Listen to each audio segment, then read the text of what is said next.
Emma, written by Jane Austen, narrated by Elizabeth Adams, published 1816. Chapter 6. Emma could not feel a doubt of having given Harriet's fancy a proper direction, and raised the gratitude of her young vanity to a very good purpose, for she found her decidedly more sensible than before of Mr. Elton's being a remarkably handsome man, with most agreeable manners. And as she had no hesitation in following up the assurance of his admiration by agreeable hints, she was soon pretty confident of creating as much liking on Harriet's side as there could be any occasion for. She was quite convinced of Mr. Elton's being in the fairest way of falling in love, if not in love already. She had no scruple with regard to him. He talked of Harriet, and praised her so warmly that she could not suppose anything wanting which a little time would not add. His perception of the striking improvement of Harriet's manner, since her introduction at Hartfield, was not one of the least agreeable proofs of his growing attachment. "You have given Miss Smith all that she required," said he. "You have made her graceful and easy. She was a beautiful creature when she came to you, but in my opinion, the attractions you have added are infinitely superior to what she received from nature. I am glad you think I have been useful to her, but Harriet only wanted drawing out, and receiving a few, very few hints. She had all the natural grace of sweetness, of temper and artlessness in herself. I have done very little." "If it were admissible to contradict a lady," said the gallant Mr. Elton, "I have perhaps given her a little more decision of character, have taught her to think on points which had not fallen in her way before." "Exactly so. That is what principally strikes me. So much superadded decision of character. Skilful has been the hand. Great has been the pleasure, I am sure. I never met with a disposition more truly amiable. I have no doubt of it. And it was spoken with a sort of sighing animation, which had a vast deal of the lover. She was not less pleased another day with the manner in which he seconded a sudden wish of hers to have Harriet's picture. "Did you ever have your likeness taken, Harriet?" said she. "Did you ever sit for your picture?" Harriet was on the point of leaving the room, and only stopped to say, with a very interesting naivete, "Oh dear, no, never." No sooner was she out of sight than Emma exclaimed, "What an exquisite possession a good picture of her would be! I would give any money for it. I almost long to attempt her likeness myself.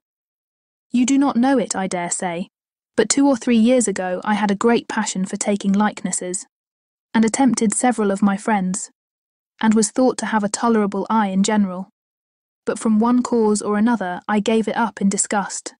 But really, I could almost venture if Harriet would sit to me. It would be such a delight to have her picture." "Let me entreat you," cried Mr. Elton. "It would indeed be a delight.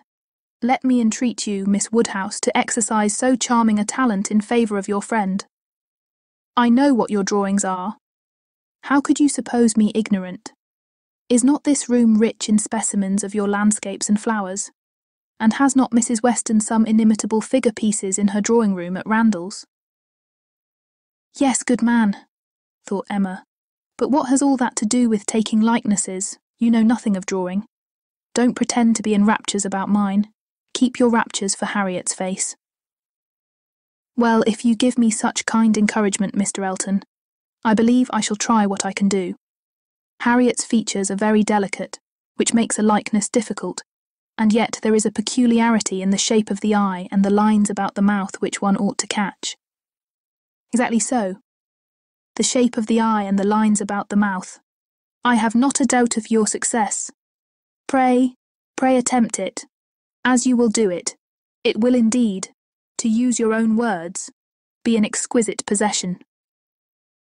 "But I am afraid, Mr. Elton, Harriet will not like to sit. She thinks so little of her own beauty. Did not you observe her manner of answering me? How completely it meant, 'Why should my picture be drawn?'" "Oh yes, I observed it, I assure you. It was not lost on me. But still I cannot imagine she would not be persuaded." Harriet was soon back again, and the proposal almost immediately made, and she had no scruples which could stand many minutes against the earnest pressing of both the others. Emma wished to go to work directly, and therefore produced the portfolio containing her various attempts at portraits, for not one of them had ever been finished, that they might decide together on the best size for Harriet. Her many beginnings were displayed. Miniatures, half-lengths, whole-lengths, pencil, crayon and watercolours had been all tried in turn. She had always wanted to do everything, and had made more progress both in drawing and music than many might have done with so little labour as she would ever submit to. She played and sang, and drew in almost every style, but steadiness had always been wanting, and in nothing had she approached the degree of excellence which she would have been glad to command, and ought not to have failed of. She was not much deceived as to her own skill either as an artist or a musician, but she was not unwilling to have others deceived, or sorry to know her reputation for accomplishment often higher than it deserved. There was merit in every drawing, in the least finished perhaps the most. Her style was spirited, but had there been much less, or had there been 10 times more, the delight and admiration of her two companions would have been the same.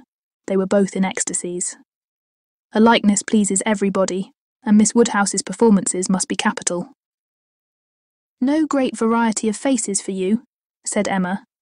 "I had only my own family to study from. There is my father, another of my father, but the idea of sitting for his picture made him so nervous that I could only take him by stealth. Neither of them very like, therefore. Mrs. Weston again and again and again, you see. Dear Mrs. Weston, always my kindest friend on every occasion. She would sit, whenever I asked her, there is my sister, and really quite her own little elegant figure, and the face not unlike. I should have made a good likeness of her, if she would have sat longer, but she was in such a hurry to have me draw her 4 children that she would not be quiet. Then, here come all my attempts at 3 of those 4 children.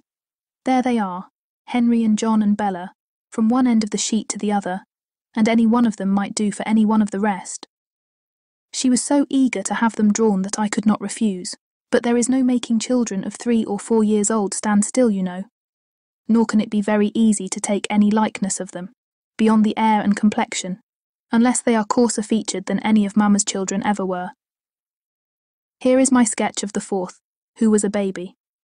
I took him as he was sleeping on the sofa, and it is as strong a likeness of his cockade as you would wish to see. He had nestled down his head most conveniently. That's very like. I am rather proud of little George.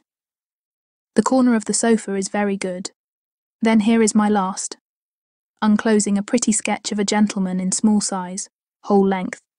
My last and my best, my brother, Mr. John Knightley. This did not want much of being finished, when I put it away in a pet, and vowed I would never take another likeness. I could not help being provoked, for after all my pains, and when I had really made a very good likeness of it, Mrs. Weston and I were quite agreed in thinking it very like, only too handsome, too flattering, but that was a fault on the right side. After all this came poor dear Isabella's cold approbation of, yes, it was a little like, but to be sure it did not do him justice. We had had a great deal of trouble in persuading him to sit at all. It was made a great favour of, and altogether it was more than I could bear, and so I never would finish it, to have it apologised over as an unfavourable likeness to every morning visitor in Brunswick Square, and, as I said, I did then forswear ever drawing anybody again. But for Harriet's sake, or rather for my own, and as there are no husbands and wives in the case at present, I will break my resolution now. Mr. Elton seemed very properly struck and delighted by the idea, and was repeating, "No husbands and wives in the case at present indeed, as you observe." Exactly so. No husbands and wives, with so interesting a consciousness, that Emma began to consider whether she had not better leave them together at once. But as she wanted to be drawing, the declaration must wait a little longer. She had soon fixed on the size and sort of portrait. It was to be a whole length in watercolours, like Mr. John Knightley's, and was destined, if she could please herself, to hold a very honourable station over the mantelpiece. The sitting began, and Harriet, smiling and blushing, and afraid of not keeping her attitude and countenance, presented a very sweet mixture of youthful expression to the steady eyes of the artist. But there was no doing anything with Mr. Elton fidgeting behind her and watching every touch. She gave him credit for stationing himself where he might gaze and gaze again without offence, but was really obliged to put an end to it, and request him to place himself elsewhere. It then occurred to her to employ him in reading. If he would be so good as to read to them, it would be a kindness indeed. It would amuse away the difficulties of her part, and lessen the irksomeness of Miss Smith's. Mr. Elton was only too happy. Harriet listened, and Emma drew in peace. She must allow him to be still frequently coming to look. Anything less would certainly have been too little in a lover, and he was ready at the smallest intermission of the pencil to jump up and see the progress, and be charmed. There was no being displeased with such an encourager, for his admiration made him discern a likeness almost before it was possible. She could not respect his eye, but his love and his complaisance were unexceptionable. The sitting was altogether very satisfactory. She was quite enough pleased with the first day's sketch to wish to go on. There was no want of likeness. She had been fortunate in the attitude, and as she meant to throw in a little improvement to the figure, to give a little more height and considerably more elegance, she had great confidence of its being in every way. A pretty drawing at last, and of its filling its destined place with credit to them both. A standing memorial of the beauty of one, the skill of the other, and the friendship of both, with as many other agreeable associations as Mr. Elton's very promising attachment was likely to add. Harriet was to sit again the next day, and Mr. Elton, just as he ought, entreated for the permission of attending and reading to them again. "By all means, we shall be most happy to consider you as one of the party." The same civilities and courtesies, the same success and satisfaction, took place on the morrow, and accompanied the whole progress of the picture, which was rapid and happy. Everybody who saw it was pleased, but Mr. Elton was in continual raptures, and defended it through every criticism. "Miss Woodhouse has given her friend the only beauty she wanted," observed Mrs. Weston to him, not in the least suspecting that she was addressing a lover. "The expression of the eye is most correct, but Miss Smith has not those eyebrows and eyelashes. It is the fault of her face that she has them not."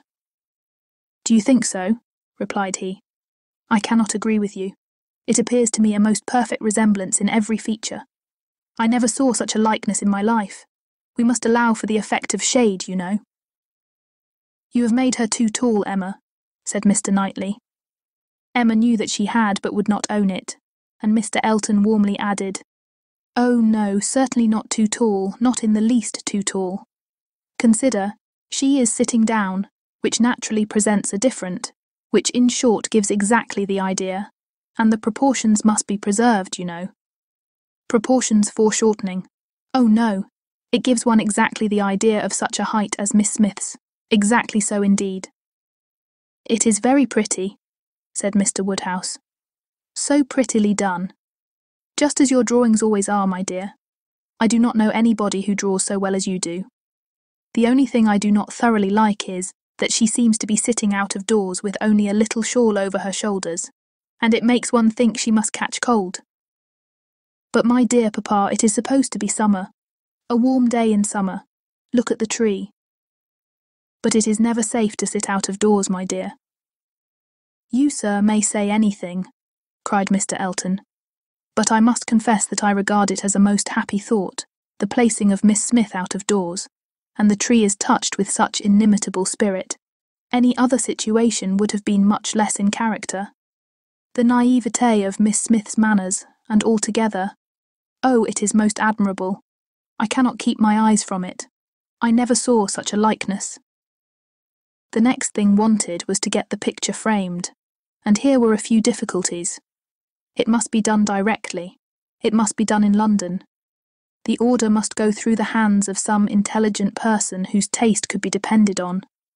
And Isabella, the usual doer of all commissions, must not be applied to, because it was December, and Mr. Woodhouse could not bear the idea of her stirring out of her house in the fogs of December. But no sooner was the distress known to Mr. Elton than it was removed. His gallantry was always on the alert. Might he be trusted with the commission, what infinite pleasure should he have in executing it? He could ride to London at any time. It was impossible to say how much he should be gratified by being employed on such an errand. He was too good. She could not endure the thought. She would not give him such a troublesome office for the world, brought on the desired repetition of entreaties and assurances, and a very few minutes settled the business. Mr. Elton was to take the drawing to London, choose the frame and give the directions. And Emma thought she could so pack it as to ensure its safety without much incommoding him, while he seemed mostly fearful of not being incommoded enough. "What a precious deposit!" said he with a tender sigh as he received it. "This man is almost too gallant to be in love," thought Emma. "I should say so, but that I suppose there may be 100 different ways of being in love. He is an excellent young man, and will suit Harriet exactly. It will be an exactly so, as he says himself. But he does sigh and languish, and study for compliments rather more than I could endure as a principal. I come in for a pretty good share as a second, but it is his gratitude on Harriet's account." Chapter 7. The very day of Mr. Elton's going to London produced a fresh occasion for Emma's services towards her friend. Harriet had been at Hartfield as usual, soon after breakfast, and after a time had gone home to return again to dinner. She returned, and sooner than had been talked of, and with an agitated, hurried look, announcing something extraordinary to have happened, which she was longing to tell. Half a minute brought it all out. She had heard, as soon as she got back to Mrs. Goddard's, that Mr. Martin had been there an hour before, and finding she was not at home, nor particularly expected, had left a little parcel for her from one of his sisters, and gone away. And on opening this parcel, she had actually found, besides the 2 songs which she had lent Elizabeth to copy, a letter to herself. And this letter was from him, from Mr. Martin, and contained a direct proposal of marriage. Who could have thought it? She was so surprised she did not know what to do. Yes, quite a proposal of marriage, and a very good letter, at least she thought so. And he wrote as if he really loved her very much, but she did not know. And so, she was come as fast as she could to ask Miss Woodhouse what she should do. Emma was half ashamed of her friend for seeming so pleased and so doubtful. "Upon my word," she cried, "the young man is determined not to lose anything for want of asking. He will connect himself well if he can." "Will you read the letter?" cried Harriet. "Pray do. I'd rather you would." Emma was not sorry to be pressed. She read, and was surprised. The style of the letter was much above her expectation. There were not merely no grammatical errors, but as a composition it would not have disgraced a gentleman. The language, though plain, was strong and unaffected, and the sentiments it conveyed very much to the credit of the writer. It was short, but expressed good sense, warm attachment, liberality, propriety, even delicacy of feeling. She paused over it, while Harriet stood anxiously watching for her opinion, with a well, and was at last forced to add, "Is it a good letter, or is it too short?" "Yes, indeed, a very good letter," replied Emma rather slowly. "So good a letter, Harriet, that everything considered, I think one of his sisters must have helped him. I can hardly imagine the young man whom I saw talking with you the other day could express himself so well if left quite to his own powers. And yet it is not the style of a woman. No, certainly, it is too strong and concise, not diffuse enough for a woman. No doubt he is a sensible man, and I suppose may have a natural talent for, thinks strongly and clearly, and when he takes a pen in hand, his thoughts naturally find proper words. It is so with some men. Yes, I understand the sort of mind. Vigorous, decided, with sentiments to a certain point, not coarse. A better written letter, Harriet, returning it, than I had expected." "Well," said the still waiting Harriet. "Well, and what shall I do?" "What shall you do? In what respect? Do you mean with regard to this letter?" "Yes." "But what are you in doubt of? You must answer it, of course, and speedily." "Yes, but what shall I say, dear Miss Woodhouse? Do advise me." "Oh, no. The letter had much better be all your own. You will express yourself very properly, I am sure. There is no danger of your not being intelligible, which is the first thing. Your meaning must be unequivocal. No doubts or demurs. and such expressions of gratitude and concern for the pain you are inflicting as propriety requires will present themselves unbidden to your mind, I am persuaded. You need not be prompted to write with the appearance of sorrow for his disappointment. You think I ought to refuse him, then? Said Harriet, looking down. Ought to refuse him? My dear Harriet, what do you mean? Are you in any doubt as to that? I thought... But I beg your pardon. Perhaps I have been under a mistake. I certainly have been misunderstanding you. If you feel in doubt as to the purport of your answer, I had imagined you were consulting me only as to the wording of it. Harriet was silent. With a little reserve of manner, Emma continued. You mean to return a favourable answer, I collect? No, I do not. That is, I do not mean, what shall I do? What would you advise me to do?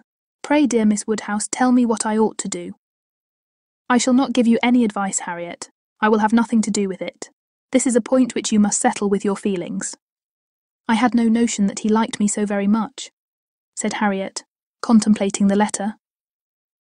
For a little while Emma persevered in her silence, but beginning to apprehend the bewitching flattery of that letter might be too powerful, she thought it best to say, I lay it down as a general rule, Harriet, that if a woman doubts as to whether she should accept a man or not, she certainly ought to refuse him.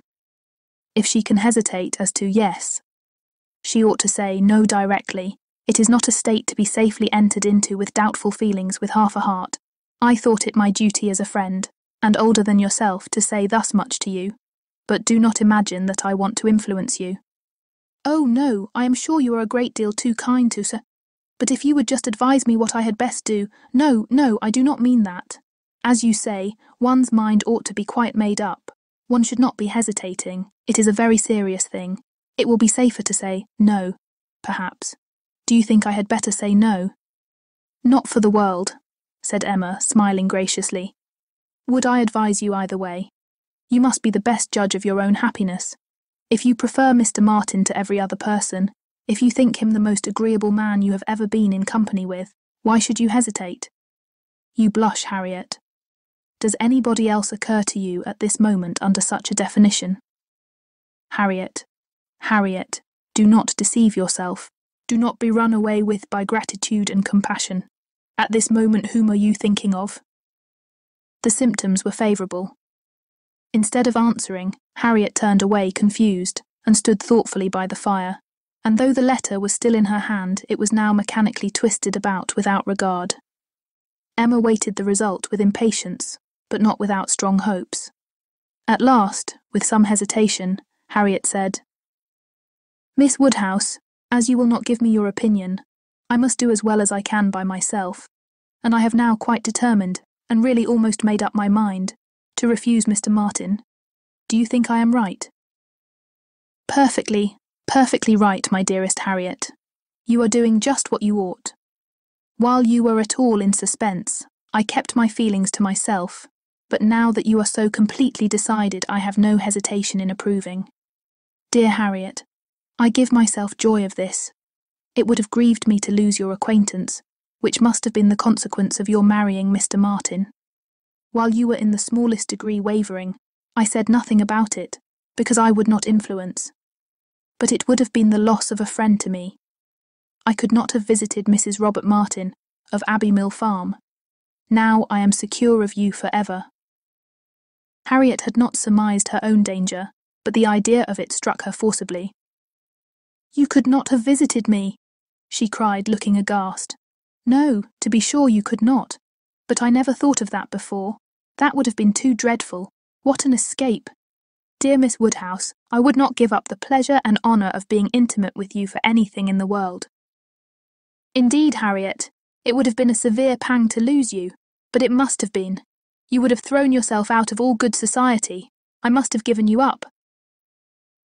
Dear me. How should I ever have borne it? It would have killed me never to come to Hartfield any more. Dear affectionate creature, you banished to Abbey Mill Farm. You confined to the society of the illiterate and vulgar all your life. I wonder how the young man could have the assurance to ask it. He must have a pretty good opinion of himself. I do not think he is conceited either in general, said Harriet, her conscience opposing such censure. At least he is very good-natured, and I shall always feel much obliged to him, and have a great regard for. But that is quite a different thing from. And you know, though he may like me, it does not follow that I should, and certainly I must confess that since my visiting here, I have seen people, and if one comes to compare them person and manners, there is no comparison at all. One is so very handsome and agreeable. However, I do really think Mr. Martin a very amiable young man, and have a great opinion of him, and his being so much attached to me, and his writing such a letter. But as to leaving you, it is what I would not do upon any consideration. Thank you, my own sweet little friend. We will not be parted. A woman is not to marry a man merely because she is asked or because he is attached to her and can write a tolerable letter. Oh no, and it is but a short letter too.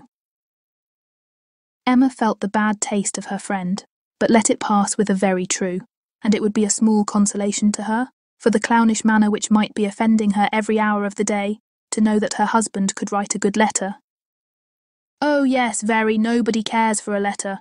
The thing is to be always happy with pleasant companions. I am quite determined to refuse him, but how shall I do? What shall I say?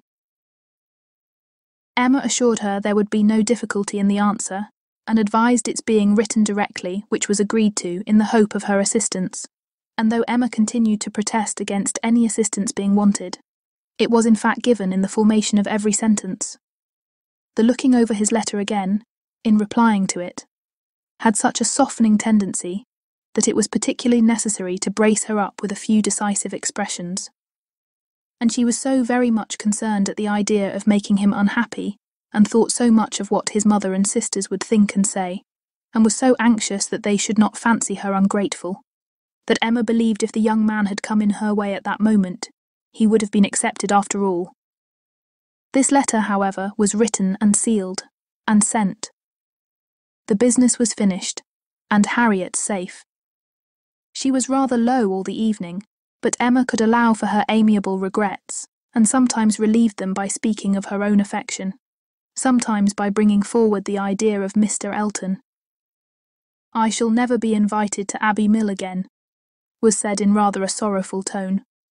Nor if you were, could I ever bear to part with you, my Harriet. You are a great deal too necessary at Hartfield to be spared to Abbey Mill. And I am sure I should never want to go there, for I am never happy but at Hartfield. Some time afterwards it was. I think Mrs. Goddard would be very much surprised if she knew what had happened. I am sure Miss Nash would, for Miss Nash thinks her own sister very well married, and it is only a linen draper. One should be sorry to see greater pride or refinement in the teacher of a school, Harriet. I dare say Miss Nash would envy you such an opportunity as this of being married. Even this conquest would appear valuable in her eyes. As to anything superior for you, I suppose she is quite in the dark. The attentions of a certain person can hardly be among the tittle-tattle of Highbury yet. Hitherto I fancy you and I are the only people to whom his looks and manners have explained themselves. Harriet blushed and smiled, and said something about wondering that people should like her so much. The idea of Mr. Elton was certainly cheering, but still, after a time, she was tender-hearted again towards the rejected Mr. Martin. Now he has got my letter, said she softly. I wonder what they are all doing, whether his sisters know. If he is unhappy, they will be unhappy too. I hope he will not mind it so very much. Let us think of those among our absent friends who are more cheerfully employed, cried Emma. At this moment, perhaps, Mr. Elton is showing your picture to his mother and sisters, telling how much more beautiful is the original, and after being asked for it 5 or 6 times, allowing them to hear your name, your own dear name. My picture, but he has left my picture in Bond Street. Has he so? Then I know nothing of Mr. Elton. No, my dear little modest Harriet, depend upon it the picture will not be in Bond Street till just before he mounts his horse tomorrow. It is his companion all this evening, his solace, his delight. It opens his designs to his family. It introduces you among them. It diffuses through the party those pleasantest feelings of our nature, eager curiosity and warm prepossession. How cheerful, how animated, how suspicious, how busy their imaginations all are. Harriet smiled again, and her smiles grew stronger, Chapter 8. Harriet slept at Hartfield that night. For some weeks past she had been spending more than half her time there, and gradually getting to have a bedroom appropriated to herself. And Emma judged it best in every respect, safest and kindest, to keep her with them as much as possible just at present. She was obliged to go the next morning for an hour or two to Mrs. Goddard's, but it was then to be settled that she should return to Hartfield to make a regular visit of some days. While she was gone, Mr. Knightley called and sat some time with Mr. Woodhouse and Emma, till Mr. Woodhouse, who had previously made up his mind to walk out, was persuaded by his daughter not to defer it, and was induced by the entreaties of both, though against the scruples of his own civility, to leave Mr. Knightley for that purpose. Mr. Knightley, who had nothing of ceremony about him, was offering by his short decided answers an amusing contrast to the protracted apologies and civil hesitations of the other. "Well, I believe, if you will excuse me, Mr. Knightley, if you will not consider me as doing a very rude thing, I shall take Emma's advice and go out for a quarter of an hour. As the sun is out, I believe I had better take my 3 turns while I can. I treat you without ceremony, Mr. Knightley. We invalids think we are privileged people. My dear sir, do not make a stranger of me. I leave an excellent substitute in my daughter. Emma will be happy to entertain you, and therefore I think I will beg your excuse and take my 3 turns, my winter walk." "You cannot do better, sir." "I would ask for the pleasure of your company, Mr. Knightley, but I am a very slow walker, and my pace would be tedious to you, and besides, you have another long walk before you, to Donwell Abbey." "Thank you, sir, thank you. I am going this moment myself, and I think the sooner you go the better. I will fetch your greatcoat and open the garden door for you." Mr. Woodhouse at last was off, but Mr. Knightley, instead of being immediately off likewise, sat down again, seemingly inclined for more chat. He began speaking of Harriet, and speaking of her with more voluntary praise than Emma had ever heard before. "I cannot rate her beauty as you do," said he, "but she is a pretty little creature, and I am inclined to think very well of her disposition. Her character depends upon those she is with, but in good hands she will turn out a valuable woman. I am glad you think so, and the good hands, I hope, may not be wanting." "Come," said he, "you are anxious for a compliment, so I will tell you that you have improved her. You have cured her of her schoolgirl's giggle. She really does you credit." "Thank you.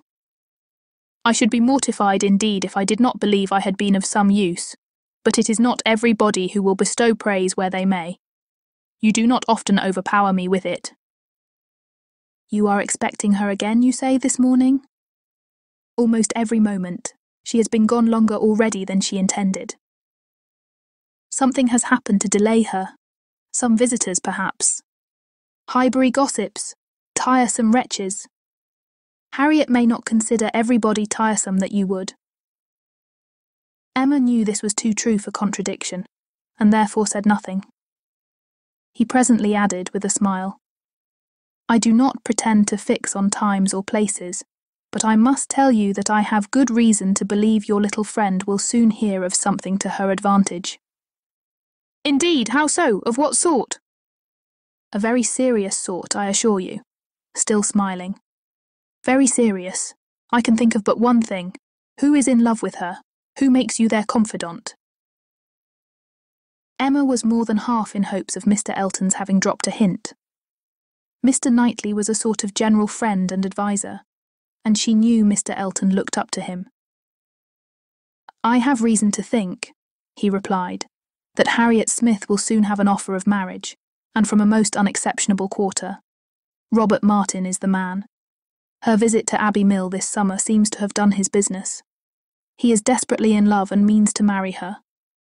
"He is very obliging," said Emma, "but is he sure that Harriet means to marry him?" Well, means to make her an offer then. Will that do? He came to the Abbey 2 evenings ago on purpose to consult me about it. He knows I have a thorough regard for him and all his family, and, I believe, considers me as one of his best friends. He came to ask me whether I thought it would be imprudent in him to settle so early, whether I thought her too young, in short, whether I approved his choice altogether, having some apprehension perhaps of her being considered, especially since you're making so much of her, as in a line of society above him. I was very much pleased with all that he said. I never hear better sense from anyone than Robert Martin. He always speaks to the purpose, open, straightforward, and very well judging. He told me everything, his circumstances and plans, and what they all propose doing in the event of his marriage. He is an excellent young man, both as son and brother. I had no hesitation in advising him to marry. He proved to me that he could afford it, and that being the case, I was convinced he could not do better. I praised the fair lady too, and altogether sent him away very happy. If he had never esteemed my opinion before, he would have thought highly of me then, and, I dare say, left the house thinking me the best friend and counsellor man ever had. This happened the night before last. Now, as we may fairly suppose, he would not allow much time to pass before he spoke to the lady, and as he does not appear to have spoken yesterday, it is not unlikely that he should be at Mrs. Goddard's today, and she may be detained by a visitor without thinking him at all a tiresome wretch. "Pray, Mr. Knightley," said Emma, who had been smiling to herself through a great part of this speech, "how do you know that Mr. Martin did not speak yesterday?" "Certainly," replied he, surprised. "I do not absolutely know it, but it may be inferred. Was not she the whole day with you?" "Come," said she, "I will tell you something, in return for what you have told me. He did speak yesterday. That is, he wrote, and was refused." This was obliged to be repeated before it could be believed, and Mr. Knightley actually looked red with surprise and displeasure, as he stood up in tall indignation, and said, "Then she is a greater simpleton than I ever believed her. What is the foolish girl about?" "Oh, to be sure," cried Emma. "It is always incomprehensible to a man that a woman should ever refuse an offer of marriage. A man always imagines a woman to be ready for anybody who asks her." "Nonsense, a man does not imagine any such thing. But what is the meaning of this? Harriet Smith refuse Robert Martin? Madness, if it is so, but I hope you are mistaken." "I saw her answer. Nothing could be clearer." "You saw her answer? You wrote her answer too? Emma, this is your doing. You persuaded her to refuse him. And if I did, which, however, I am far from allowing, I should not feel that I had done wrong. Mr. Martin is a very respectable young man, but I cannot admit him to be Harriet's equal, and am rather surprised indeed that he should have ventured to address her. By your account, he does seem to have had some scruples. It is a pity that they were ever got over." "Not Harriet's equal," exclaimed Mr. Knightley loudly and warmly, and with calmer asperity, added, a few moments afterwards, "No, he is not her equal indeed, for he is as much her superior in sense as in situation. Emma, your infatuation about that girl blinds you. What are Harriet Smith's claims, either of birth, nature, or education, to any connection higher than Robert Martin? She is the natural daughter of nobody knows whom, with probably no settled provision at all, and certainly no respectable relations. She is known only as parlour or boarder at a common school. She is not a sensible girl, nor a girl of any information. She has been taught nothing useful, and is too young and too simple to have acquired anything herself. At her age she can have no experience, and with her little wit is not very likely ever to have any that can avail her. She is pretty, and she is good-tempered, and that is all. My only scruple in advising the match was on his account, as being beneath his deserts and a bad connection for him. I felt that as to fortune, in all probability he might do much better, and that as to a rational companion or useful helpmate he could not do worse. But I could not reason so to a man in love, and was willing to trust to there being no harm in her, to her having that sort of disposition, which, in good hands, like his, might be easily led aright and turn out very well. The advantage of the match I felt to be all on her side, and had not the smallest doubt, nor have I now, that there would be a general cry out upon her extreme good luck. Even your satisfaction I made sure of. It crossed my mind immediately that you would not regret your friend's leaving Highbury, for the sake of her being settled so well. I remember saying to myself, even Emma, with all her partiality for Harriet, will think this a good match. I cannot help wondering at your knowing so little of Emma as to say any such thing. What? Think a farmer, and with all his sense and all his merit Mr. Martin is nothing more, a good match for my intimate friend. Not regret her leaving Highbury for the sake of marrying a man whom I could never admit as an acquaintance of my own. I wonder you should think it possible for me to have such feelings. I assure you mine are very different. I must think your statement by no means fair. You are not just to Harriet's claims. They would be estimated very differently by others as well as myself.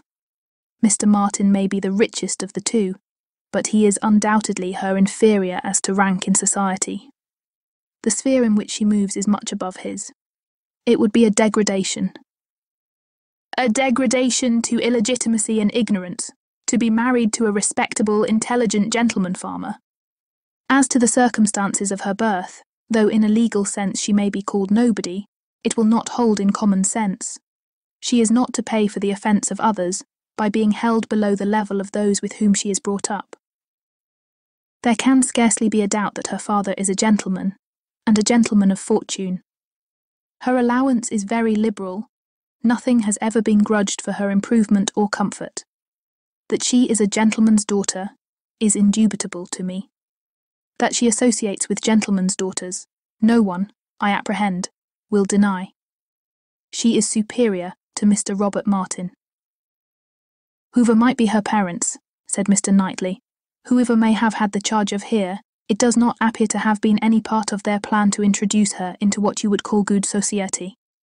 After receiving a very indifferent education, she is left in Mrs. Goddard's hands to shift as she can, to move, in short, in Mrs. Goddard's line, to have Mrs. Goddard's acquaintance. Her friends evidently thought this good enough for her, and it was good enough. She desired nothing better herself. Till you chose to turn her into a friend, her mind had no distaste for her own set, nor any ambition beyond it. She was as happy as possible with the Martins in the summer. She had no sense of superiority then. If she has it now, you have given it. You have been no friend to Harriet Smith, Emma. Robert Martin would never have proceeded so far if he had not felt persuaded of her not being disinclined to him. I know him well. He has too much real feeling to address any woman on the haphazard of selfish passion. And as to conceit, he is the farthest from it of any man I know. Depend upon it, he had encouragement. It was most convenient to Emma not to make a direct reply to this assertion. She chose rather to take up her own line of the subject again.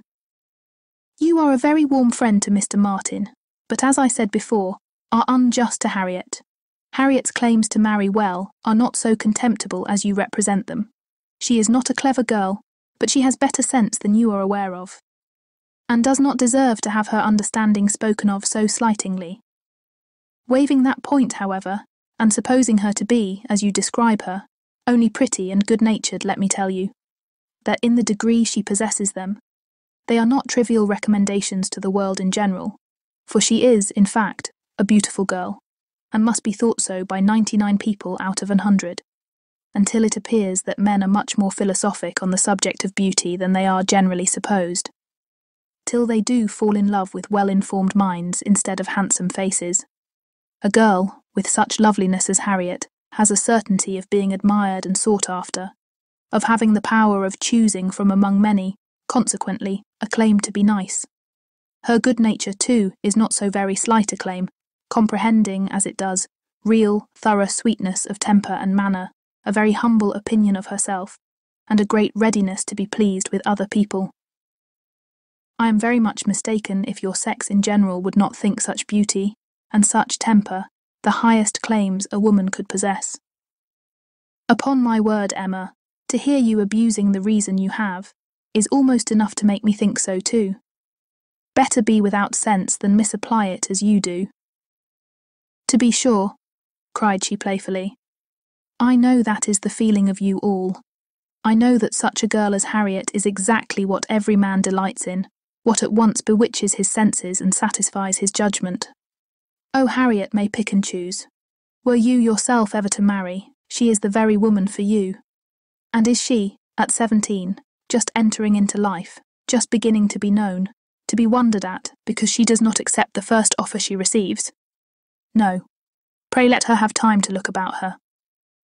I have always thought it a very foolish intimacy, said Mr. Knightley presently, though I have kept my thoughts to myself, but I now perceive that it will be a very unfortunate one for Harriet.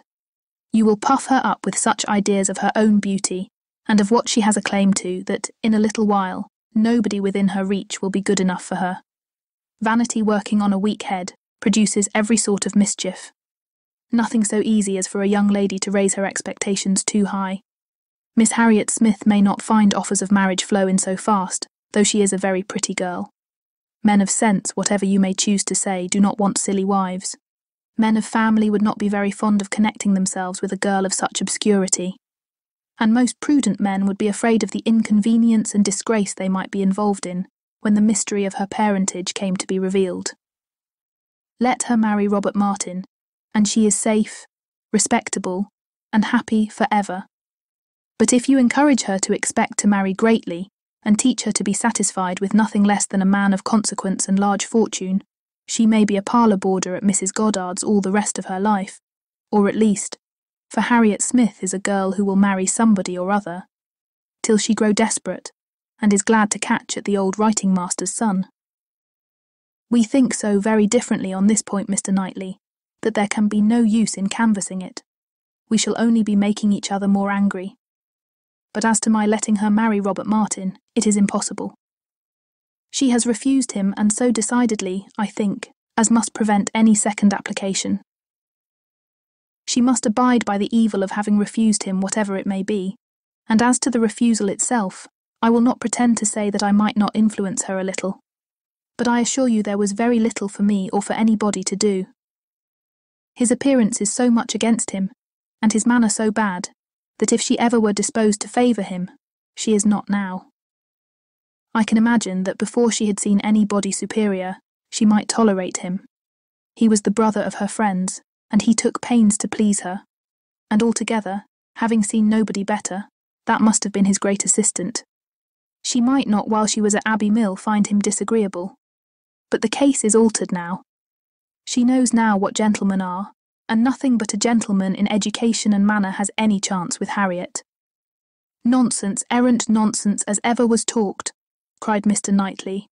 Robert Martin's manners have sense, sincerity, and good humour to recommend them, and his mind has more true gentility than Harriet Smith could understand.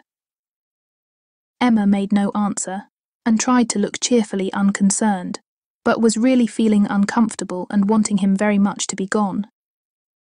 She did not repent what she had done. She still thought herself a better judge of such a point of female right and refinement than he could be. But yet she had a sort of habitual respect for his judgment in general, which made her dislike having it so loudly against her, and to have him sitting just opposite to her in angry state was very disagreeable.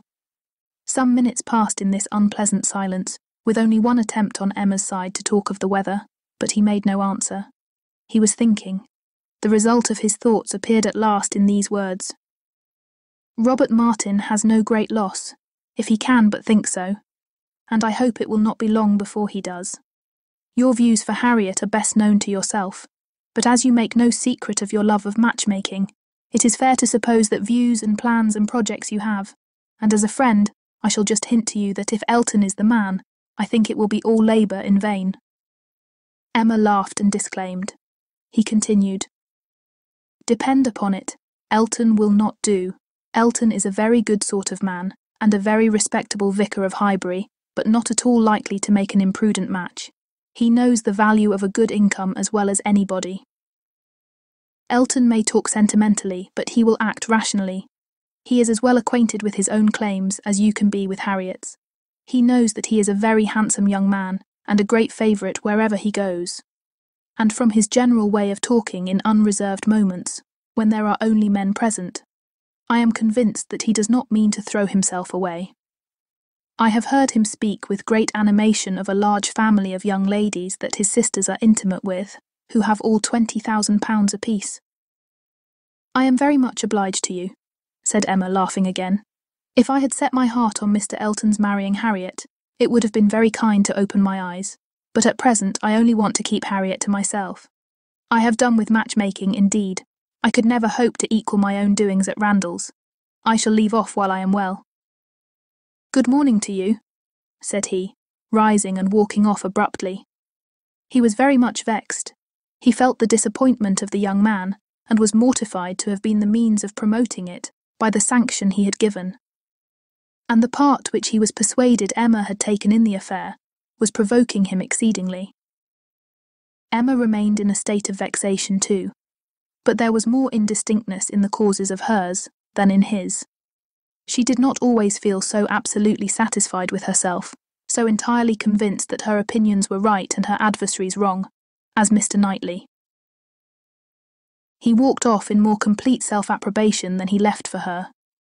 She was not so materially cast down, however, but that a little time and the return of Harriet were very adequate restoratives. Harriet's staying away so long was beginning to make her uneasy. The possibility of the young man's coming to Mrs. Goddard's that morning, and meeting with Harriet and pleading his own cause, gave alarming ideas. The dread of such a failure after all became the prominent uneasiness. And when Harriet appeared, and in very good spirits, and without having any such reason to give for her long absence, she felt a satisfaction which settled her with her own mind, and convinced her that let Mr. Knightley think or say what he would, she had done nothing which woman's friendship and woman's feelings would not justify.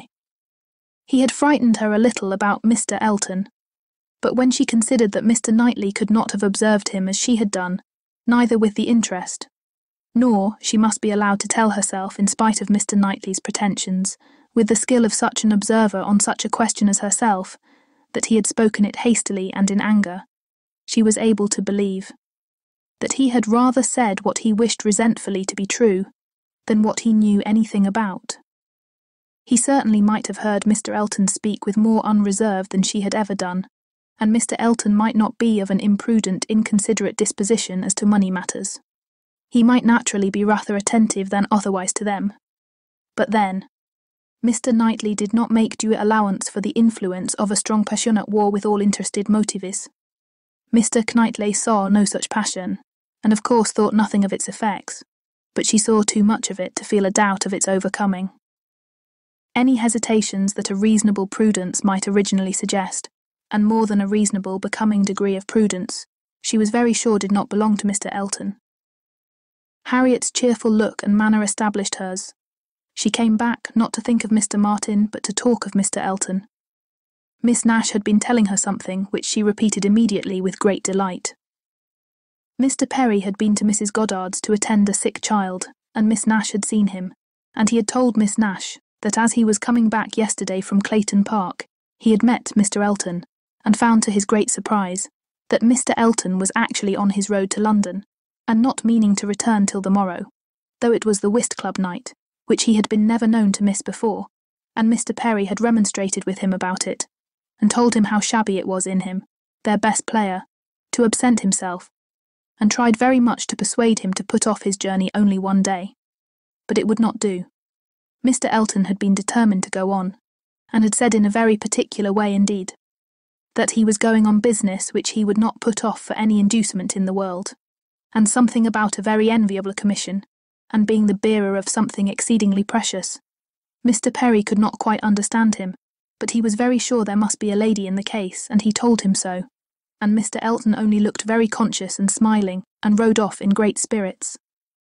Miss Nash had told her all this, and had talked a great deal more about Mr. Elton, and said, looking so very significantly at her, that she did not pretend to understand what his business might be, but she only knew that any woman whom Mr. Elton could prefer, she should think the luckiest woman in the world.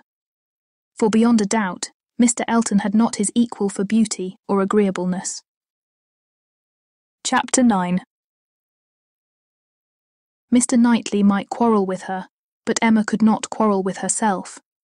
He was so much displeased that it was longer than usual before he came to Hartfield again, and when they did meet, his grave looks showed that she was not forgiven. She was sorry, but could not repent. On the contrary, Her plans and proceedings were more and more justified and endeared to her by the general appearances of the next few days.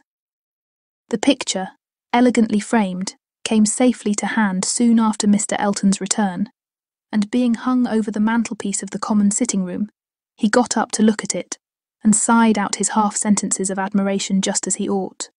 And as for Harriet's feelings, they were visibly forming themselves into as strong and steady an attachment as her youth and sort of mind admitted. Emma was soon perfectly satisfied of Mr. Martin's being no otherwise remembered than as he furnished a contrast with Mr. Elton, of the utmost advantage to the latter. Her views of improving her little friend's mind, by a great deal of useful reading and conversation, had never yet led to more than a few first chapters, and the intention of going on tomorrow. It was much easier to chat than to study, much pleasanter to let her imagination range and work at Harriet's fortune than to be labouring to enlarge her comprehension or exercise it on sober facts. And the only literary pursuit which engaged Harriet at present, the only mental provision she was making for the evening of life, was the collecting and transcribing all the riddles of every sort that she could meet with into a thin quarto of hot-pressed paper, made up by her friend, and ornamented with ciphers and trophies. In this age of literature, such collections on a very grand scale are not uncommon.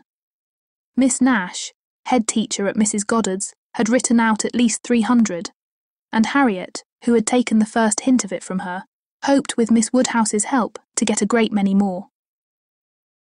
Emma assisted with her invention, memory and taste, and as Harriet wrote a very pretty hand, it was likely to be an arrangement of the first order, in form as well as quantity. Mr. Woodhouse was almost as much interested in the business as the girls, and tried very often to recollect something worth their putting in. So many clever riddles as there used to be when he was young, he wondered he could not remember them, but he hoped he should in time. And it always ended in Kitty, a fair but frozen maid.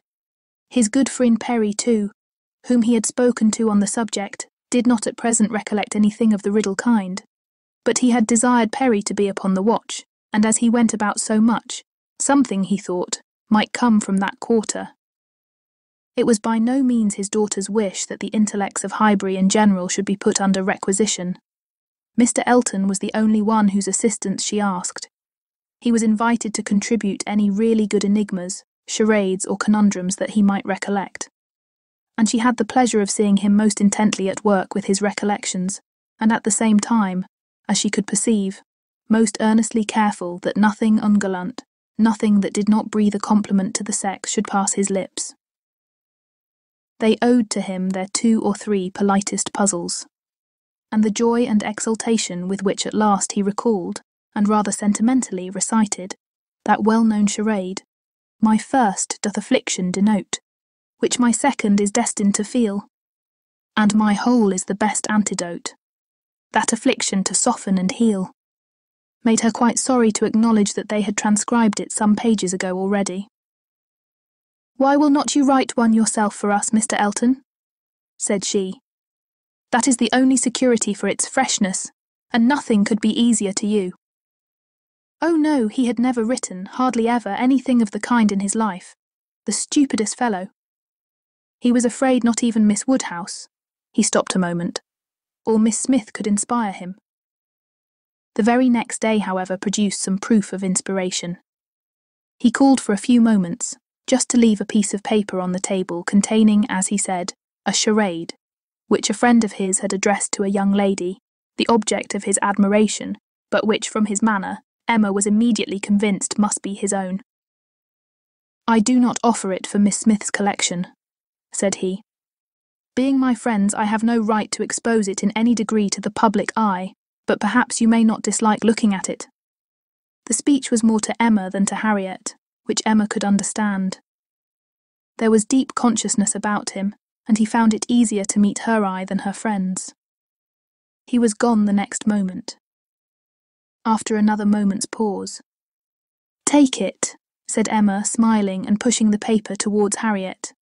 "It is for you. Take your own." But Harriet was in a tremor, and could not touch it, and Emma, never loth to be first, was obliged to examine it herself, to miss. Charade. My first displays the wealth and pomp of kings, lords of the earth, their luxury and ease. Another view of man my second brings. Behold him there, the monarch of the seas. But united, what reverse we have! Man's boasted power and freedom, all are flown. Lord of the earth and sea, he bends a slave. And woman, lovely woman, reigns alone. Thy ready wit the word will soon supply. May its approval beam in that soft eye. She cast her eye over it, pondered, caught the meaning, read it through again to be quite certain, and quite mistress of the lines, and then passing it to Harriet, sat happily smiling, and saying to herself, while Harriet was puzzling over the paper in all the confusion of hope and dullness, "Very well, Mr. Elton, very well indeed. I have read worse charades. Courtship, a very good hint. I give you credit for it. This is feeling your way. This is saying very plainly, pray, Miss Smith, give me leave to pay my addresses to you. Approve my charade and my intentions in the same glance. May its approval beam in that soft eye." Harriet, exactly. Soft is the very word for her eye, of all epithets, the justest that could be given. Thy ready wit the word will soon supply. Humph, Harriet's ready wit, all the better. A man must be very much in love, indeed, to describe her so. Ah, Mr. Knightley, I wish you had the benefit of this. I think this would convince you. For once in your life you would be obliged to own yourself mistaken. An excellent charade indeed, and very much to the purpose.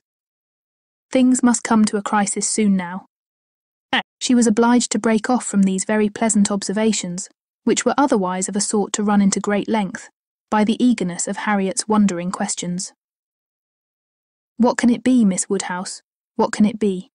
I have not an idea, I cannot guess it in the least. What can it possibly be? Do try to find it out, Miss Woodhouse. Do help me. I never saw anything so hard. Is it kingdom? I wonder who the friend was, and who could be the young lady. Do you think it is a good one? Can it be woman? And woman, lovely woman, reigns alone. Can it be Neptune? Behold him there, the monarch of the seas, or a trident, or a mermaid, or a shark. Oh no, shark is only one syllable. It must be very clever, or he would not have brought it. Oh, Miss Woodhouse, do you think we shall ever find it out? Mermaids and sharks. Nonsense. My dear Harriet, what are you thinking of? Where would be the use of his bringing us a charade made by a friend upon a mermaid or a shark? Give me the paper and listen. For read Miss Smith. My first displays the wealth and pomp of kings, lords of the earth, their luxury and ease. That is court. Another view of man my second brings. Behold him there, the monarch of the seas. That is ship, plain as it can be. Now for the cream. But united. Courtship, you know. What reverse we have. Man's boasted power and freedom, all are flown. Lord of the earth and sea, he bends a slave, and woman, lovely woman, reigns alone. A very proper compliment, and then follows the application, which I think, my dear Harriet, you cannot find much difficulty in comprehending. Read it in comfort to yourself. There can be no doubt of its being written for you and to you. Harriet could not long resist so delightful a persuasion. She read the concluding lines, and was all flutter and happiness. She could not speak. But she was not wanted to speak. It was enough for her to feel. Emma spoke for her. "There is so pointed and so particular a meaning in this compliment," said she, "that I cannot have a doubt as to Mr. Elton's intentions. You are his object, and you will soon receive the completest proof of it. I thought it must be so. I thought I could not be so deceived. But now it is clear. The state of his mind is as clear and decided as my wishes on the subject have been ever since I knew you. Yes, Harriet, just so long have I been wanting the very circumstance to happen what has happened. I could never tell whether an attachment between you and Mr. Elton were most desirable or most natural. Its probability and its eligibility have really so equalled each other. I am very happy. I congratulate you, my dear Harriet, with all my heart. This is an attachment which a woman may well feel pride in creating. This is a connection which offers nothing but good. It will give you everything that you want, consideration, independence, a proper home. It will fix you in the centre of all your real friends, close to Hartfield and to me, and confirm our intimacy forever. This, Harriet, is an alliance which can never raise a blush in either of us. Dear Miss Woodhouse, and dear Miss Woodhouse, was all that Harriet, with many tender embraces, could articulate at first.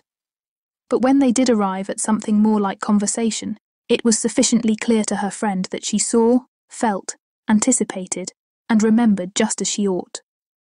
Mr. Elton's superiority had very ample acknowledgment. "Whatever you say is always right," cried Harriet, "and therefore I suppose, and believe, and hope it must be so. But otherwise I could not have imagined it. It is so much beyond anything I deserve. Mr. Elton, who might marry anybody. There cannot be two opinions about him. He is so very superior. Only think of those sweet verses. To Miss. Dear me, how clever. Could it really be meant for me? I cannot make a question or listen to a question about that. It is a certainty. Receive it on my judgment. It is a sort of prologue to the play, a motto to the chapter, and will be soon followed by matter-of-fact prose. It is a sort of thing which nobody could have expected. I am sure a month ago, I had no more idea myself. The strangest things do take place. When Miss Smiths and Mr. Eltons get acquainted, they do indeed, and really it is strange. It is out of the common course that what is so evidently, so palpably desirable, what courts the prearrangement of other people, should so immediately shape itself into the proper form.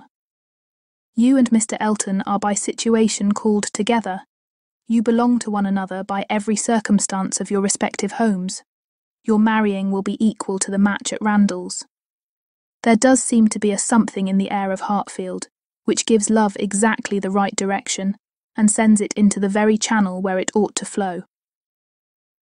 The course of true love never did run smooth. A Hartfield edition of Shakespeare would have a long note on that passage. That Mr. Elton should really be in love with me of all people who did not know him to speak to him at Michaelmas, and he, the very handsomest man that ever was, and a man that everybody looks up to, quite like Mr. Knightley. His company so sought after, that everybody says he need not eat a single meal by himself if he does not choose it, that he has more invitations than there are days in the week, and so excellent in the church. Miss Nash has put down all the texts he has ever preached from since he came to Highbury. Dear me. When I look back to the first time I saw him, how little did I think. The two abbots and I ran into the front room and peeped through the blind when we heard he was going by, and Miss Nash came and scolded us away, and stayed to look through herself. However, she called me back presently and let me look too, which was very good-natured. And how beautiful we thought he looked. He was arm in arm with Mr. Cole.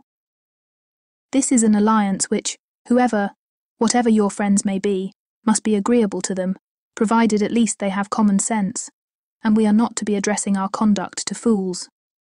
If they are anxious to see you happily married, here is a man whose amiable character gives every assurance of it.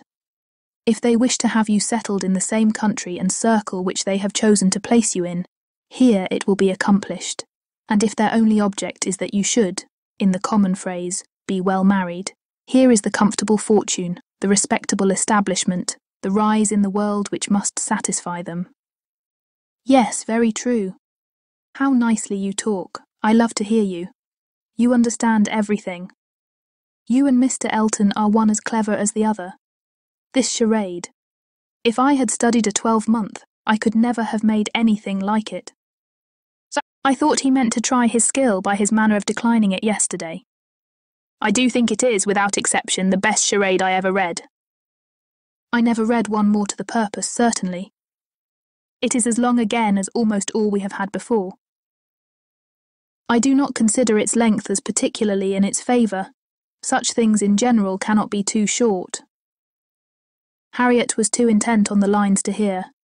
The most satisfactory comparisons were rising in her mind.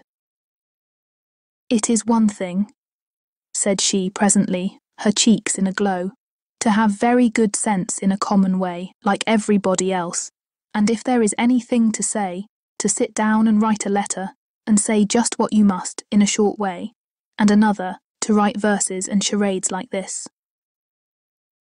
Emma could not have desired a more spirited rejection of Mr. Martin's prose.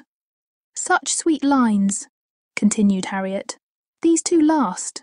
But how shall I ever be able to return the paper or say I have found it out? Oh, Miss Woodhouse, what can we do about that?" "Leave it to me. You do nothing. He will be here this evening, I dare say, and then I will give it him back, and some nonsense or other will pass between us, and you shall not be committed. Your soft eyes shall choose their own time for beaming. Trust to me."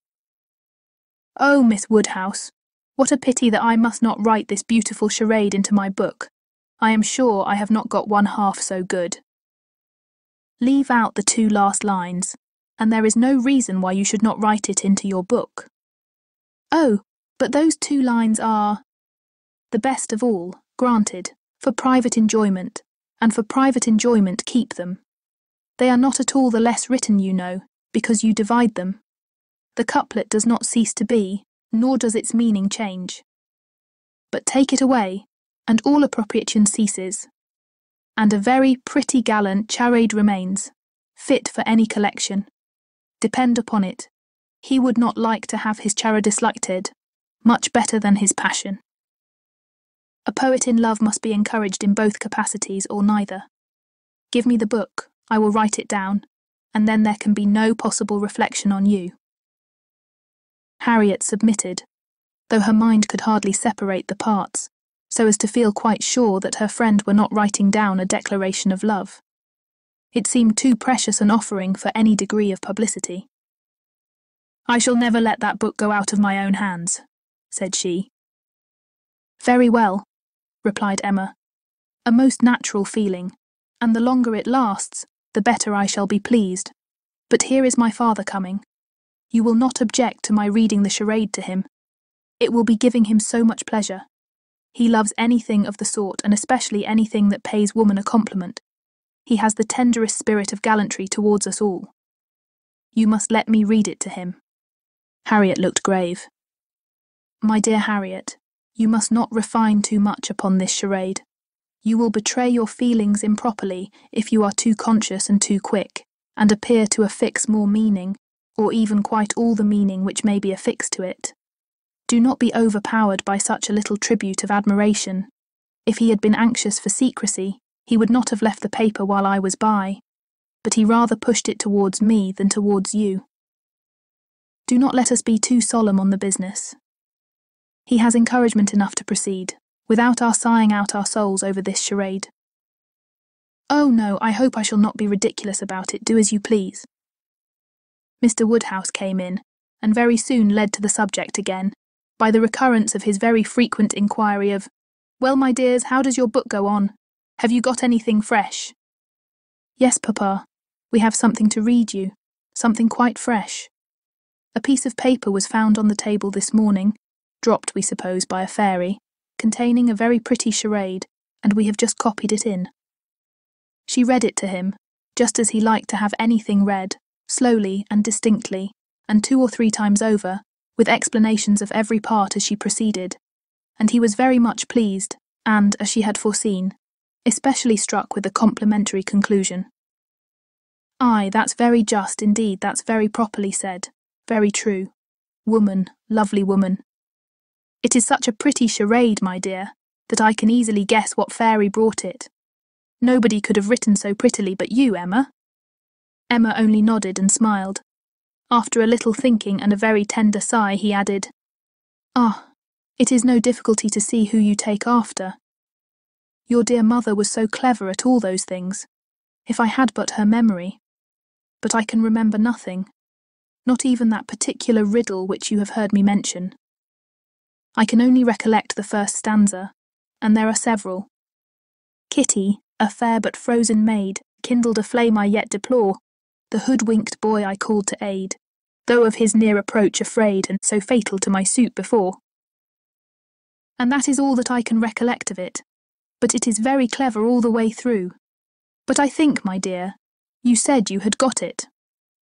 "Yes, Papa, it is written out in our second page. We copied it from the elegant extracts.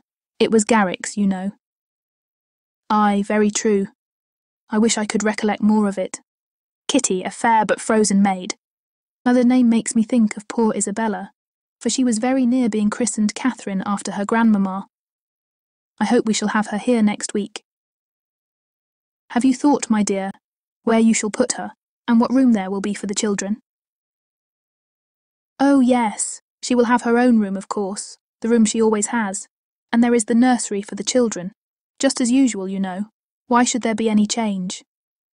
I do not know, my dear, but it is so long since she was here, not since last Easter, and then only for a few days.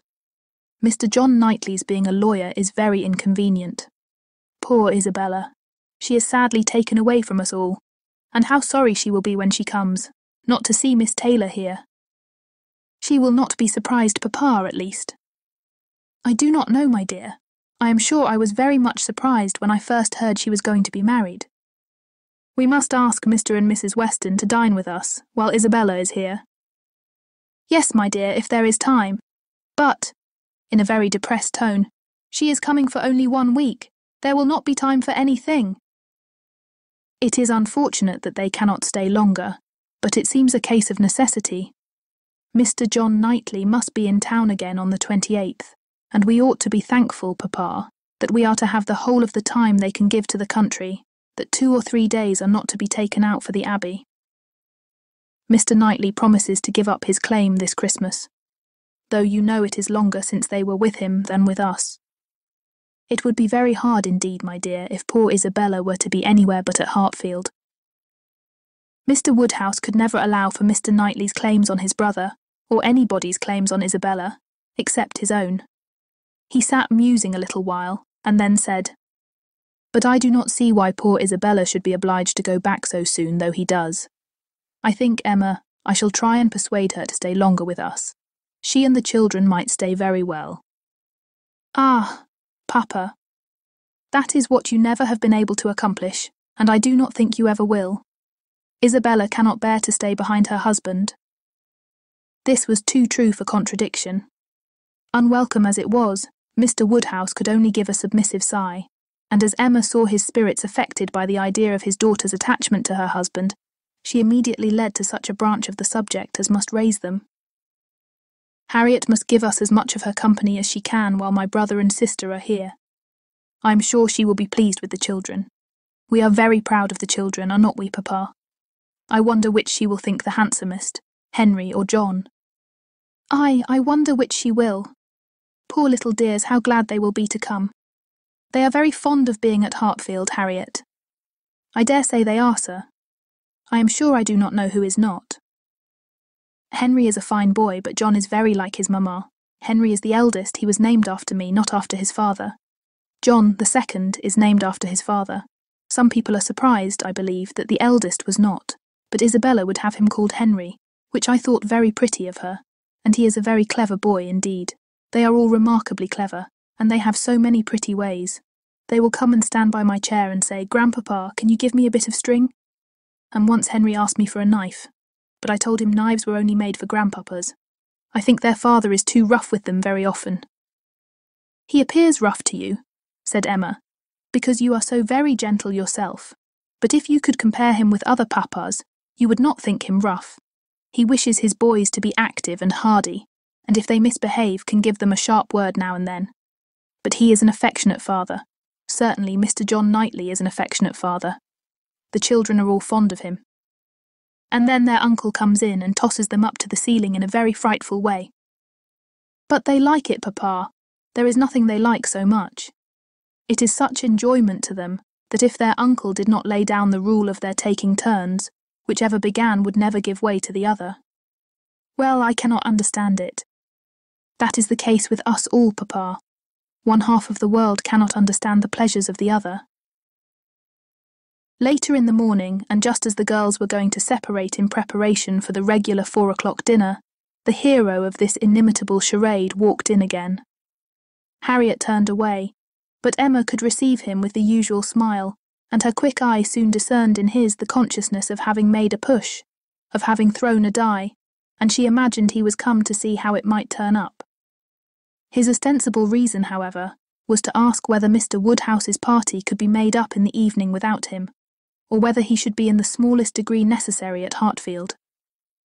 If he were, everything else must give way, but otherwise his friend Cole had been saying so much about his dining with him, had made such a point of it, that he had promised him conditionally to come. Emma thanked him, but could not allow of his disappointing his friend on their account. Her father was sure of his rubber. He re-urged, she re-declined, and he seemed then about to make his bow, when taking the paper from the table, she returned it. "Oh, here is the charade you were so obliging as to leave with us. Thank you for the sight of it. We admired it so much that I have ventured to write it into Miss Smith's collection. Your friend will not take it amiss, I hope. Of course I have not transcribed beyond the first 8 lines." Mr. Elton certainly did not very well know what to say.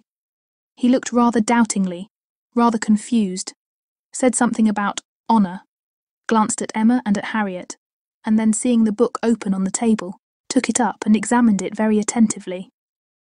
With the view of passing off an awkward moment, Emma smilingly said, "You must make my apologies to your friend, but so good a charade must not be confined to 1 or 2.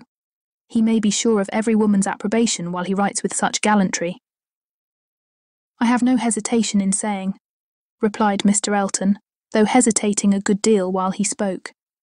"I have no hesitation in saying, at least if my friend feels at all as I do, I have not the smallest doubt that, could he see his little effusion honoured as I see it, looking at the book again and replacing it on the table, he would consider it as the proudest moment of his life." After this speech he was gone as soon as possible. Emma could not think it too soon, for with all his good and agreeable qualities, there was a sort of parade in his speeches which was very apt to incline her to laugh. She ran away to indulge the inclination, leaving the tender and the sublime of pleasure to Harriet's share. Chapter 10. Though now the middle of December, there had yet been no weather to prevent the young ladies from tolerably regular exercise, and on the morrow Emma had a charitable visit to pay to a poor sick family who lived a little way out of Highbury. Their road to this detached cottage was down Vicarage Lane, a lane leading at right angles from the broad, though irregular, main street of the place, and, as may be inferred, containing the blessed abode of Mr. Elton. A few inferior dwellings were first to be passed, and then, about 1/4 of a mile down the lane, rose the vicarage, an old and not very good house, almost as close to the road as it could be. It had no advantage of situation, but had been very much smartened up by the present proprietor, and, such as it was, there could be no possibility of the 2 friends passing it without a slackened pace and observing eyes. Emma's remark was, "There it is. There go you and your riddle book one of these days." Harriet's was, "Oh, what a sweet house, how very beautiful. There are the yellow curtains that Miss Nash admires so much." "I do not often walk this way now," said Emma as they proceeded, "but then there will be an inducement, and I shall gradually get intimately acquainted with all the hedges, gates, pools and pollards of this part of Highbury." Harriet, she found, had never in her life been withinside the vicarage, and her curiosity to see it was so extreme that, considering exteriors and probabilities, Emma could only class it as a proof of love, with Mr. Elton's seeing ready wit in her. "I wish we could contrive it," said she, "but I cannot think of any tolerable pretence for going in, no servant that I want to inquire about of his housekeeper, no message from my father." She pondered, but could think of nothing. After a mutual silence of some minutes, Harriet thus began again. "I do so wonder, Miss Woodhouse, that you should not be married or going to be married, so charming as you are." Emma laughed and replied, "My being charming, Harriet, is not quite enough to induce me to marry. I must find other people charming, one other person at least, and I'm not only not going to be married at present, but have very little intention of ever marrying at all." "Ah, so you say, but I cannot believe it." "I must see somebody very superior to anyone I have seen yet to be tempted. Mr. Elton, you know," recollecting herself, "is out of the question, and I do not wish to see any such person. I would rather not be tempted. I cannot really change for the better. If I were to marry, I must expect to repent it. Dear me, It is so odd to hear a woman talk so. I have none of the usual inducements of women to marry. Were I to fall in love, indeed, it would be a different thing. But I never have been in love. It is not my way or my nature, and I do not think I ever shall. And without love, I am sure I should be a fool to change such a situation as mine. Fortune I do not want. Employment I do not want. Consequence I do not want. I believe few married women are half as much mistress of their husband's house as I am of Hartfield, and never could I expect to be so truly beloved and important, so always first and always right in any man's eyes as I am in my father's. But then to be an old maid at last, like Miss Bates. That is as formidable an image as you could present, Harriet, and if I thought I should ever be like Miss Bates, so silly, so satisfied, so smiling, so prosing, so undistinguishing and unfastidious, and so apt to tell everything relative to everybody about me, I would marry tomorrow. But between us, I am convinced there never can be any likeness, except in being unmarried. But still, you will be an old maid, and that's so dreadful.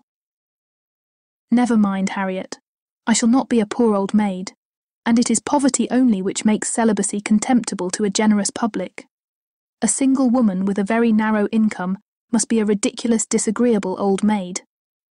The proper sport of boys and girls, but a single woman of good fortune, is always respectable, and may be as sensible and pleasant as anybody else. And the distinction is not quite so much against the candour and common sense of the world as appears at first. For a very narrow income has a tendency to contract the mind and sour the temper. Those who can barely live, and who live perforce in a very small and generally very inferior society, may well be illiberal and cross. This does not apply, however, to Miss Bates. She is only too good-natured and too silly to suit me. But in general, she is very much to the taste of everybody, though single and though poor. Poverty certainly has not contracted her mind. I really believe if she had only a shilling in the world, she would be very likely to give away sixpence of it, and nobody is afraid of her. That is a great charm. Dear me, but what shall you do? How shall you employ yourself when you grow old? If I know myself, Harriet, mine is an active, busy mind, with a great many independent resources, and I do not perceive why I should be more in want of employment at 40 or 50 than 21. Woman's usual occupations of hand and mind will be as open to me then as they are now, or with no important variation. If I draw less, I shall read more. If I give up music, I shall take to carpet work. And as for objects of interest, objects for the affections, which is in truth the great point of inferiority, the want of which is really the great evil, to be avoided in not marrying, I shall be very well off, with all the children of a sister I love so much to care about. There will be enough of them, in all probability, to supply every sort of sensation that declining life can need. There will be enough for every hope and every fear, and though my attachment to none can equal that of a parent, it suits my ideas of comfort better than what is warmer and blinder. My nephews and nieces, I shall often have a niece with me. Do you know Miss Bates's niece? That is, I know you must have seen her 100 times, but are you acquainted? Oh yes, we are always forced to be acquainted whenever she comes to Highbury. By the by, that is almost enough to put one out of conceit with a niece. Heaven forbid, at least that I should ever bore people half so much about all the Knightleys together, as she does about Jane Fairfax. One is sick of the very name of Jane Fairfax. Every letter from her is read 40 times over. Her compliments to all friends go round and round again. And if she does but send her aunt the pattern of a stomacher, or knit a pair of garters for her grandmother, one hears of nothing else for a month. I wish Jane Fairfax very well, but she tires me to death. They were now approaching the cottage, and all idle topics were superseded. Emma was very compassionate, and the distresses of the poor were as sure of relief from her personal attention and kindness, her counsel and her patience as from her purse. She understood their ways, could allow for their ignorance and their temptations, had no romantic expectations of extraordinary virtue from those for whom education had done so little, entered into their troubles with ready sympathy, and always gave her assistance with as much intelligence as goodwill. In the present instance, it was sickness and poverty together which she came to visit, and after remaining there as long as she could give comfort or advice, she quitted the cottage with such an impression of the scene as made her say to Harriet, as they walked away, "These are the sights, Harriet, to do one good. How trifling they make everything else appear. I feel now as if I could think of nothing but these poor creatures all the rest of the day. And yet who can say how soon it may all vanish from my mind?" "Very true," said Harriet. "Poor creatures, one can think of nothing else. And really, I do not think the impression will soon be over," said Emma, as she crossed the low hedge and tottering footstep which ended the narrow, slippery path through the cottage garden and brought them into the lane again. "I do not think it will," stopping to look once more at all the outward wretchedness of the place and recall the still greater within. "Oh dear, no," said her companion. They walked on.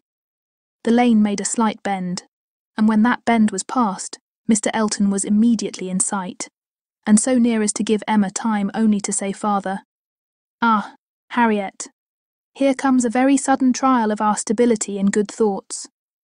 Well," smiling, "I hope it may be allowed that if compassion has produced exertion and relief to the sufferers, it has done all that is truly important.